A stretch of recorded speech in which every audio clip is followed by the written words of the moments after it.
आज का कैलेंडर 25 जमादी अल-अव्वल 1444 है, 20 दिसंबर 2022, 5 पवा 2079 बरूज मंगल ट्यूसडे।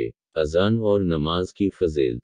नबी करीम सल्लल्लाहु अलैहि वसल्लम ने फरमाया कि अगर लोगों को मालूम होता कि अजान कहने और नमाज पहली सिफ में पढ़ने से कितना सवाब मिलता है, फिर उनके लिए करा डालने के सिवाय और कोई चारा न बाकी रहता, तो अलबत्ता उस पर करा अंदाजी ही करते। और अगर लोगों को मालूम हो जाता कि नमाज के लिए जल्दी आने में कितना सवाब मिलता है, तो उसके लिए दूसरे से आगे बढ़ने की कोशिश करते।